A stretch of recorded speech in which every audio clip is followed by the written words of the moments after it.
To understand the Anthill Kids, you have to understand their root problem and their leader, Roque Thoreau. Roque was born May 16th of 1947 to a family in Quebec, Canada. Everyone around him said that he was incredibly smart from a young age, but for some reason dropped out in the 7th grade. In hindsight, a lot of people tend to believe it may simply be because either a lack of home care or a problem with authority, or a combination of the two. Regardless of the reason, as Roque grew up, he became very obsessed with the Old Testament and specifically prophecies of doomsday. Shortly thereafter, he became a devout Seventh-day Adventist, and I want to make this note, as I mentioned in the iceberg, just because this crazy wacko cult person identified as part of this religion, that is not indicative of the religion itself. As a matter of fact, there are several values of Seventh-day Adventists, such as no drinking, that he turned on its head when he decided that social drinking was acceptable. Also, he was kicked out of the church he attended for trying to assume too much power,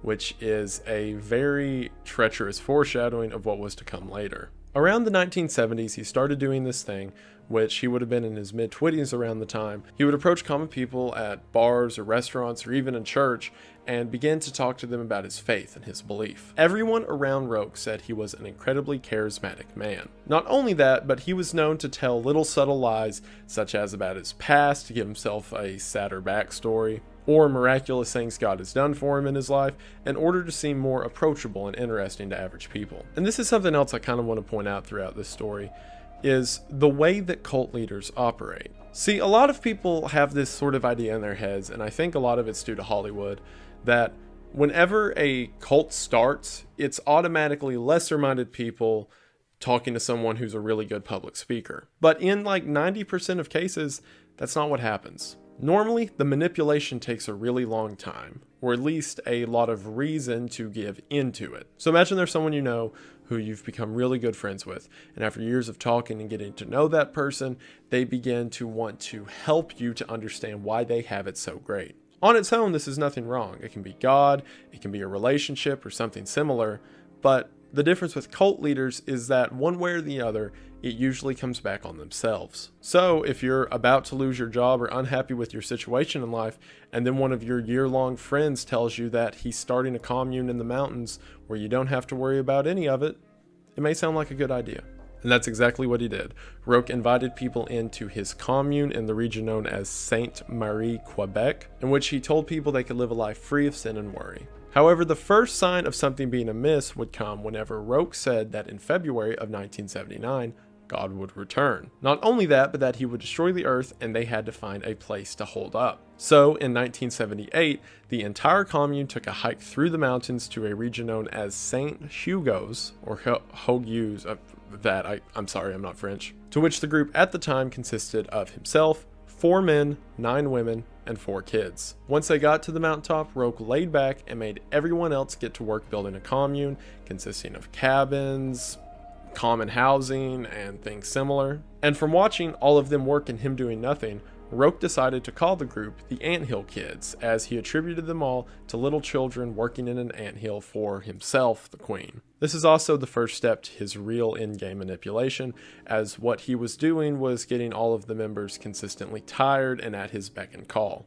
So in other words, people got to the point where it was a daily occurrence to just do whatever Roque says and don't really question it because you don't have the energy to. But then eventually, February of 1979 came and God didn't. When members of the cult asked, why hasn't God come if you said he is, Roque said that God's time is not our time, and even got into an argument over the differences between the Israeli and the Roman calendar, saying that it was a miscalculation on his part for not understanding God, but that God was still coming soon. He used this as an excuse to say that he just needed more prep time, and not only that, but that he needed more followers for whenever God does arrive. Using this as an excuse, he then married the 9 women in the cult, to which he fathered 20 children with. However, an event quickly came that ruined their little mountaintop love shack utopia. Roque also proclaimed time and time again that he was a healer, or that God spoke through him as a means of taking elements away from people. This mostly just resulted in him doing some weird surgeries such as bloodletting or random exploratory surgeries and things of the like. However, and we're starting on the intense stuff now, this changed one day when 2-year-old Samuel Gilgar had trouble going to the bathroom, or more specifically urinating. Roque, proclaiming that he knew exactly what he was doing, proceeded to take a scalpel and cut open Samuel's, to which Samuel, as you can imagine a 2-year-old would not stop crying. As punishment for this, Roque then ordered a man by the name of Guy Veer to punish Samuel. Now, all of this information I'm talking about has been described by members of the cult who have survived, and what their tellings of it have been in recent years. So there isn't exactly a single diagnosis we can pinpoint. However, it was general consensus that this man, Guy Veer, was very mentally handicapped. Furthermore, family members of Guy before he left for the cult have added on saying that yes, he was mentally deficient. And while we may not know specifically given the time that all of this occurred, it was generally understood that Guy had trouble understanding things and was not the person who one would ask to discipline a child. And during his punishment of the child for crying, Guy Veer killed the 2-year-old Samuel. In an attempt to hide the body, Roque ordered that they burn the body of 2-year-old Samuel, which it didn't really work, so they then buried it near the commune. As punishment for this, Roque then castrated Guy Veer. Guy Veer then died of his injuries, to which he told the entire cult to tell the police that he was killed by a horse. See, at the time, these people are still interacting with the town around them, so whenever Guy goes missing, that would be suspicious. So the cult then goes to the local police department, says that Guy was killed with being trampled by horses, which did make sense to the police at least because there were horses on the property, and that Samuel was killed, to which they tried to cremate the body. Obviously, the police were hesitant of this, especially since everyone else in the cult seemed very quiet, except for their leader, Roque. However, as psychiatrists would go on to state later, Roque was able to charm the pants off of everyone he talked to. So much so that one psychiatrist who interviewed him at this time said that Roque is a completely safe man, and in a later case said that Roque was capable of housing the children that were under his care. Furthermore, after all of this came out, after all of what I'm about to talk about was said and done, this same psychiatrist believed Roque so much that they still professed that he was a good person and was not responsible for his actions. It really goes to show what attributes a master manipulator can have. So while the police wanted to charge him with something, Roque was able to talk them out of a real investigation, and the charges were dropped. However, during this time in which they were awaiting trial or awaiting to see what charges they could press, Roque, as well as several of his followers, were in jail. During this time, which was just shy of a year, the followers that were not in jail set up a house just outside of the jail so that they could come and speak to Roque and the other members every day. As soon as Roque got out of jail, he convinced all of the members to leave, to which they did, to an area known as Burnt River, Ontario in 1984. At the time, there were 40 members, which is counting his 20 children. Also, different signs of the cult began to shine through at this time. For example, all of them, except for Roque of course, had to wear matching tunics as a way to show their unity or whatever. It was really just another way to further dehumanize the group of people. See, this stair-step effect kept happening. Whenever they first joined the cult, Roque told them that they were not allowed to talk to their friends or family, as that will maintain a worldly connection to which they cannot separate themselves to God. Now the signs such as the tunics are getting more evident. However, if you're a member of the cult, it seems like a natural progression. While at Burnt River, Ontario, the cult made their money by selling local goods and foods to the people of Burnt River. This included things like maple syrup, preserves, and smoked fish, all sold under the moniker of the Anthill Kids. It was at this point that Roque really doubled down on the authoritarian thing, to which he began drinking violently and set up rules such as members could not have sex with each other and even not communicate to each other without Roque's permission. This meant that all communication and all form of open thought had to be funneled through him. It even got to the point where he started hosting things which he called gladiator tournaments, in which members of the cult had to get into a dirt ring and fight each other until he called forfeit, which left people with several broken bones and noses. Before we get into the really hard stuff that he did, I kind of want to bring up a concept that I think is important to understand why things like this can happen. For those that don't know, there is something called the frog in the water concept. If you've never seen it before, which I wouldn't blame you, whenever you go to cook a frog, you don't have to kill it, you don't shoot it or stab it or anything like that that you would a traditional meat animal. What you do is you take a pot of water and drop a frog into it. The frog will get comfortable in the water and sit there, and all you have to do is periodically make the fire a little bit hotter. As long as you don't jump up too much at once, the frog will continue to sit there in the hot bath. You can do this again and again and eventually get it to the point that the frog boils to death without jumping out because you were slow enough and it didn't realize there was a change. Whereas if you take a frog and try to throw it in a pot of boiling water all at once, it'll immediately jump out. And this same concept is exactly what happens to a lot of people in these situations. See, it starts out as, I want a separation from this life. I want to do something better for me or God or my friends or whatever. So this guy's going to help me do that. Good, I should go with him. Oh, he wants me to not be attached to worldly pleasures? Well, that makes sense. I'll get rid of all of my stuff and my connections. Oh, he's wrong about his predictions of God coming back? Well, like he said, God's time's different than our time. I guess that makes sense. Oh, he led an event in which a mentally handicapped man killed a child and then he killed the mentally handicapped man?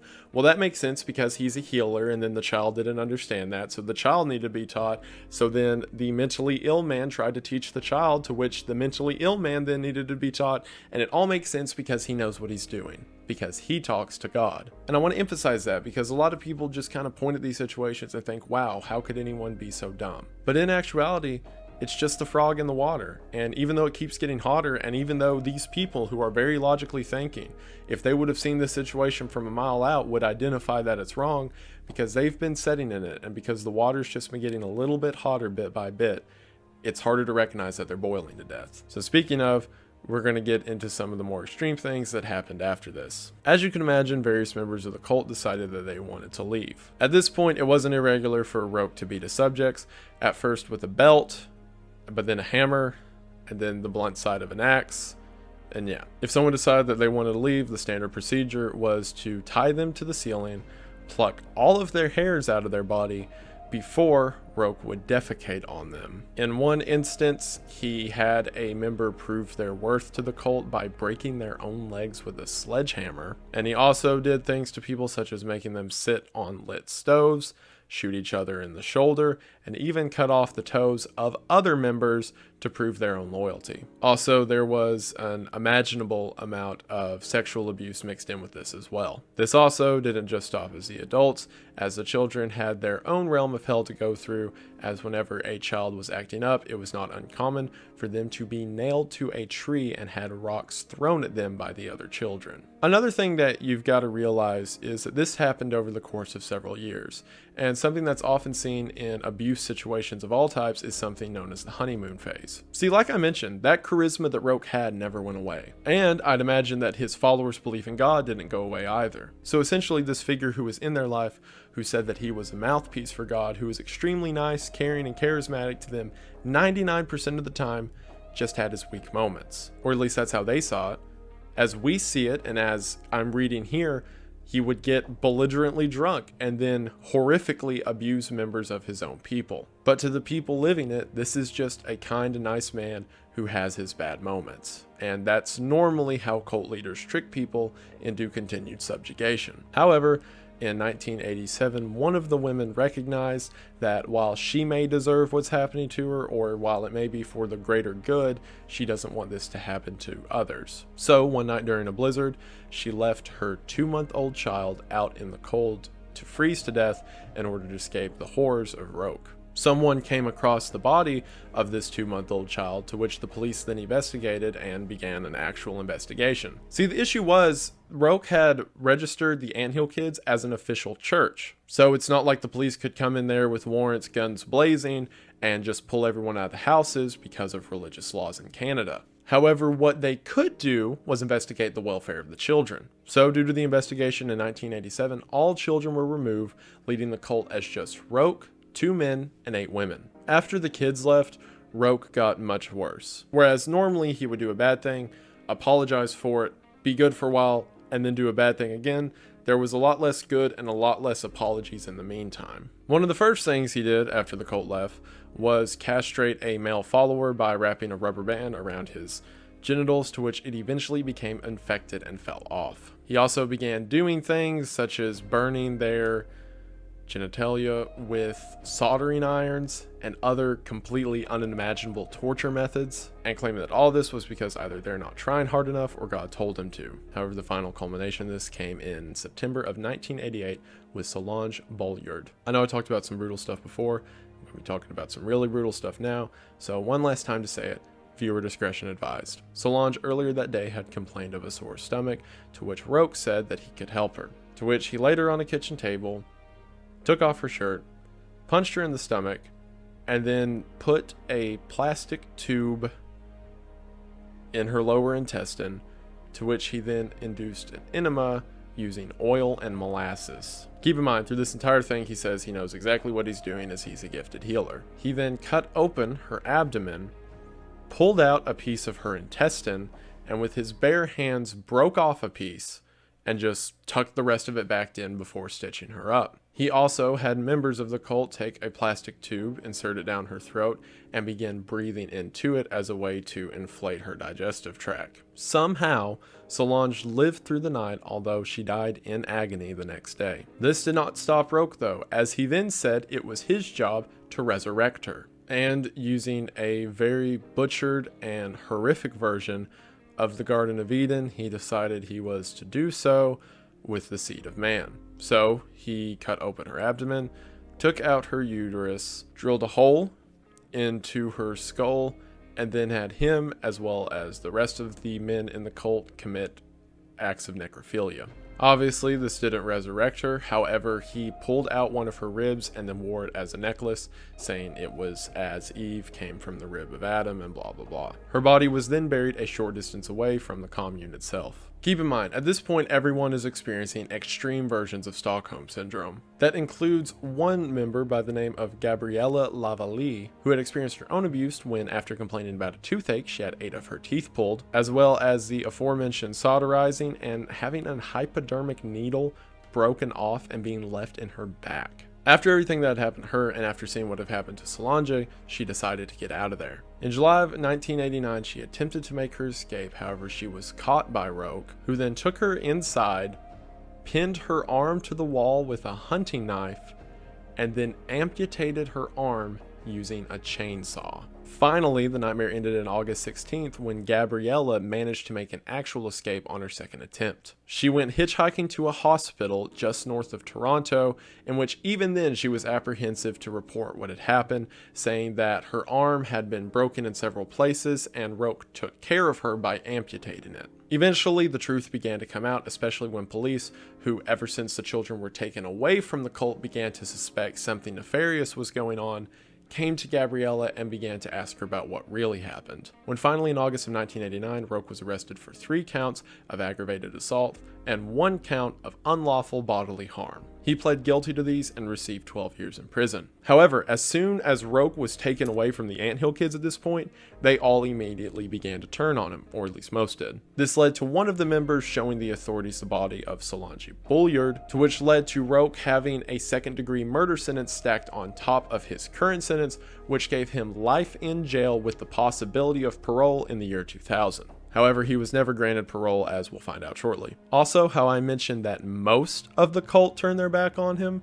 Well, while in jail, he was still able to father 4 more children with women of the cult who came to visit him during conjugal visits. This really shows the effect, or at least long-term trauma, that this abuser had on his victims. And also, if there's any question in your mind of maybe Roque believed his own hype, as I kind of had going into this, while in jail, he got in trouble for trying to sell his drawings and poems that he had written while in jail on a website called murderauction.com, which prides itself on selling memorabilia of serial killers. So yeah, I don't really think he cared. Finally, all of this ended when on February 26th of 2011, the 63-year-old Roque Thoreau was killed by Matthew McDonald while in prison. Matthew had been Roque's cellmate and had gotten really tired of Roque talking about the actions that he committed while a cult leader, to which Matthew took a shiv, stabbed Roque to death in the neck,